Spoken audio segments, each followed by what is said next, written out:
Hello నమస్తే. ప్రధాని మోదీ ఈరోజు తెలంగాణలో పర్యటిస్తున్నారు. ఆయన దాదాపు 9,000 కోట్ల రూపాయల విలువైన అభివృద్ధి కార్యక్రమాలకు శంకుస్థాపనలు చేశారు. హెచ్ఐసిసిలో జరిగిన ఈ కార్యక్రమంలో తెలంగాణ ముఖ్యమంత్రి రేవంత్ రెడ్డి కూడా పార్టిసిపేట్ చేశారు.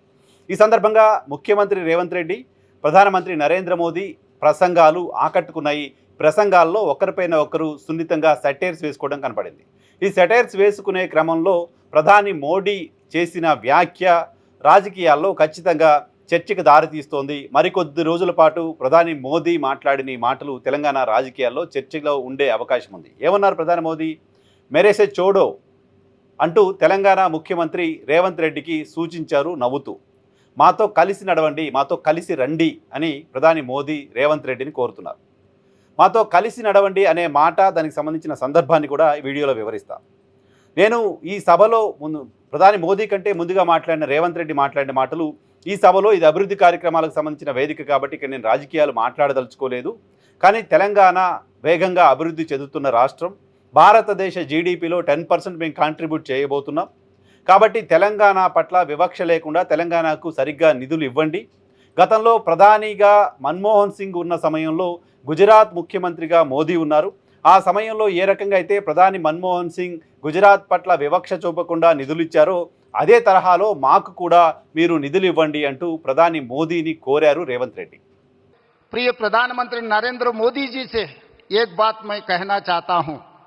जिस दिन इस देश का प्रधानमंत्री मनमोहन सिंह जी था, तब मोदी जी गुजरात के मुख्यमंत्री थे। 10 साल में गुजरात मॉडल इन्होंने बनाया इस देश के लिए। आज 4 करोड़ तेलंगाना जनता भी वही उम्मीद रख के चल रहा है। जब मोदी जी इस देश का प्रधानमंत्री है, लोग मेरे ऊपर उम्मीद रखा है आने वाले 10 साल में तेलंगाना मॉडल बना के 2034 $1 ट्रिलियन इकोनॉमी रीच करने के लिए लोग उम्मीद रखा है। तो 2034 $1 ट्रिलियन इकोनॉमी अगर तेलंगाना रीच हो गए तो 2047 तक हम लोग $3 ट्रिलियन इकोनॉमी आसानी से हम पहुंच जाएंगे।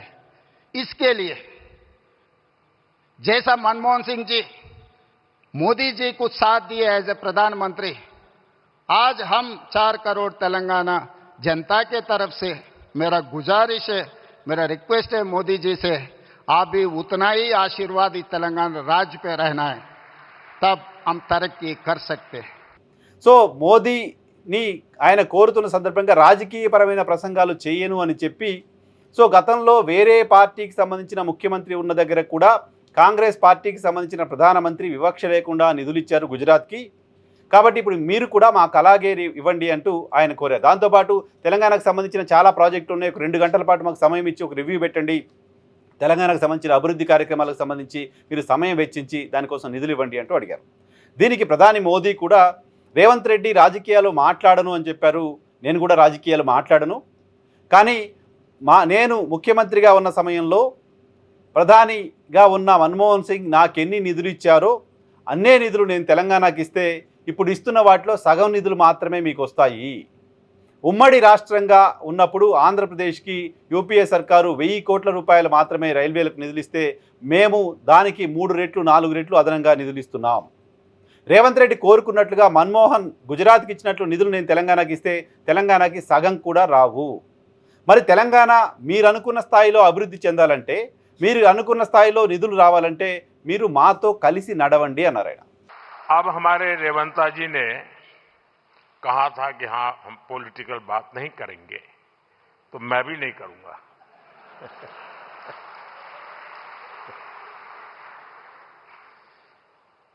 और इसलिए नॉन पॉलिटिकल बात मैं रेवंता जी से कहूंगा कि 10 साल के शासन में भारत सरकार ने जितना गुजरात को दिया वो मैं आपको देने को तैयार हूं।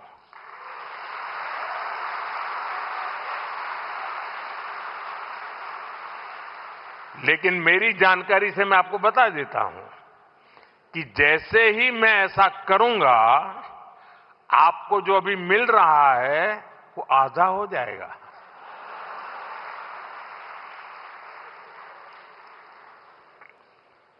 आप जहां पहुंचना चाहते हैं नहीं पहुंच पाएंगे, और इसलिए अच्छा है कि मेरे से ही जोड़ो।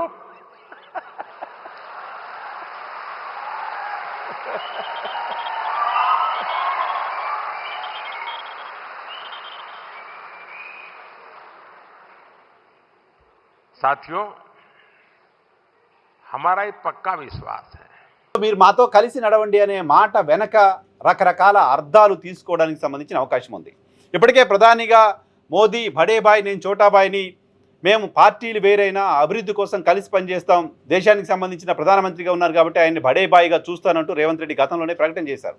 అంతేకాదు గతంలో కేసీఆర్ ముఖ్యమంత్రిగా ఇక్కడ ఉన్న సందర్భంలో కావచ్చు, తమిళనాడులో స్టాలిన్ ముఖ్యమంత్రిగా ఉన్న సమయంలో కావచ్చు, వెస్ట్ బెంగాల్లో కావచ్చు, ఇలా అనేక ప్రతిపక్ష పార్టీల పాలిత రాష్ట్రాలలో గవర్నర్లతోటో లేకపోతే కేంద్ర ప్రభుత్వంతోటో ఆయా రాష్ట్రాల ముఖ్యమంత్రులకు గొడవలు ఉన్నాయి, విభేదాలు ఉన్నాయి. కానీ తెలంగాణ ముఖ్యమంత్రి రేవంత్ రెడ్డి మాత్రం కేంద్రంతో అభివృద్ధికి సంబంధించిన అంశాల్లో మిగతా అంశాలు ఎక్కడ గొడవ పెట్టుకున్న దాఖలా లేదు. గతంలో ముఖ్యమంత్రిగా ఉన్న కేసీఆర్ ప్రధాని హైదరాబాద్కు వచ్చిన సందర్భంగా ఆయన పర్యటనలో పార్టిసిపేట్ చేయలేదు, కానీ నేను పార్టిసిపేట్ చేస్తున్నాను అని చెప్తున్నారు. ఇప్పటికే ఆయన కేంద్రంతో సఖ్యతగా ఉంటున్నారు రేవంత్ రెడ్డి. ముఖ్యమంత్రిగా ఉండి ప్రధానమంత్రిని గౌరవిస్తున్నారు. ముఖ్యమంత్రి వస్తే ఇక్కడ సమావేశాల్లో పార్టిసిపేట్ చేస్తున్నారు. ముఖ్యమంత్రిగా ఉన్న నేను ప్రధాని మోదీతో కలిసి పనిచేయాలి, అభివృద్ధి అంశానికి సంబంధించి విడిగా ఉండాల్సిన అవసరం లేదు అని చెప్తున్నారు. అనేక సందర్భాల్లో కేంద్ర మంత్రులను కలుస్తున్నారు, ప్రధానమంత్రిని కలుస్తున్నారు, అభివృద్ధికి సంబంధించిన చర్చలు సమావేశాలు చేస్తున్నారు. సో ఇప్పుడు ఆయన కలిసే నడుస్తున్నాడు మోడీతో, అభివృద్ధిపరమైన అంశంలో కలిసే నడుస్తున్నారు. మరి ఇంకా కలిసి నడవండి అని ఎందుకన్నారు మోడీ? ఏ రకమైన కలిసి నడవడంగా దాన్ని చూడాలి,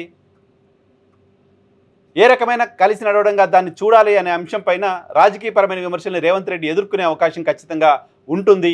ఆయన గతంలో చెప్పారు, నా స్కూల్ భారతీయ జనతా పార్టీ, నా కాలేజ్ ఏమో తెలుగుదేశం పార్టీ, నేను ఉద్యోగం చేస్తుంది రాహుల్ గాంధీ దగ్గర అని. సో ఇప్పుడు ఆయన స్కూల్ వైపు నుంచి వచ్చిన ఆహ్వానంగా చూడాలా, లేకపోతే కలిసి నడవండి అనే అంశానికి సంబంధించిన ఉద్దేశం ఏంటి? ఆల్రెడీ కలిసి నడుస్తున్నాడు, గొడవ లేదు రేవంత్ రెడ్డికి కేంద్రంతో, గొడవ పెట్టుకున్న దాఖలా లేదు ఎక్కడ రేవంత్ రెడ్డి. 2.5 ఏళ్లలో గవర్నరు ఇంకెవరో రేవంత్ రెడ్డిని ఇబ్బందులు పెట్టిన పరిస్థితి లేదు ఇక్కడ. అంతే, ఆ మాట మాత్రమే కదా. అసలు రేవంత్ రెడ్డి కూడా ఎక్కడ కేంద్ర ప్రభుత్వాన్ని తెలంగాణ పట్ల వివక్ష చూపుతోంది మోదీ సర్కారు అని పెద్దగా విమర్శ చేసిన పాపన పోలేదు. సో అది కూడా ఫార్మల్గా చేసిన విమర్శలుగానే ఉన్నాయి. కిషన్ రెడ్డి పైన లేకపోతే భారతీయ జనతా పార్టీకి సంబంధించిన రాష్ట్ర ఎంపీల పైన చేసిన విమర్శలు కూడా ఫార్మల్గా చేసిన విమర్శలుగానే ఉన్నాయి తప్ప రాష్ట్రం పట్ల కేంద్రం వివక్ష చూపిస్తోంది అనేది ఎక్కడ ఎస్టాబ్లిష్ చేసే ప్రయత్నం చేయలేదు. సో అలా కార్డియల్గా కేంద్రంతో నడుస్తున్న రేవంత్ రెడ్డిని సర్కాస్టిక్గా ప్రధాని మోదీ హంసే జోడో అంటూ మాట్లాడడం ఖచ్చితంగా రాజకీయ పరమైన కోణంలో చూసినప్పుడు దానికి చాలా ప్రాధాన్యత ఉంది. ఇప్పటికే కేంద్రంలో మోదీ, రాష్ట్రంలో రేవంత్ బడేబాయ్ చోటేబాయ్ అంటూ బీఆర్ఎస్ పార్టీ విమర్శలు చేస్తున్న నేపథ్యంలో మోదీ సర్కార్తో మోదీతో రేవంత్ రెడ్డి లోపాయికారిగా సంబంధాలు పెట్టుకున్నారంటూ విమర్శలు బీఆర్ఎస్ పార్టీ చేస్తూ ఉన్న నేపథ్యంలో కాంగ్రెస్, బీజేపీ ఒకటేనని విమర్శలు చేస్తూ ఉన్న సందర్భంలో ప్రధాని మోదీ మాట్లాడిన మాటలు బీఆర్ఎస్ పార్టీకి మరొక అస్త్రంగా మారడానికి సంబంధించిన అవకాశం ఉంటుంది.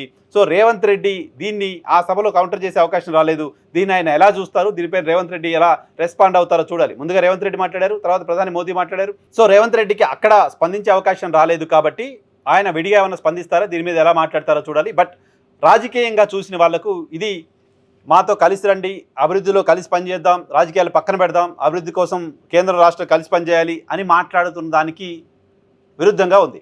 ఆయన చాలా నవ్వుతూ రేవంత్ రెడ్డి వైపు చూసి నా మాట జాగ్రత్తగా వినండి, హంసే చోడో అని పాజ్ ఇచ్చి మరీ మాట్లాడారు. సో ఇది రాజకీయంగా రేవంత్ రెడ్డికి వేసిన కౌంటర్గాను, రేవంత్ రెడ్డిని మాతో కలిసి నడవండి అనే మాట పైన చర్చ జరగాలనే ఉద్దేశంతో మోదీ మాట్లాడిన మాటలుగానే ఖచ్చితంగా వీటిని చూడాల్సిన అవసరం ఉంటుంది. సో రేవంత్ రెడ్డి రెస్పాన్స్ ఎలా ఉంటుంది దీనిపైన అనేది ఖచ్చితంగా ఆసక్తిని కలిగించే అంశంగా ఉండబోతోంది తెలంగాణ రాజకీయాల్లో.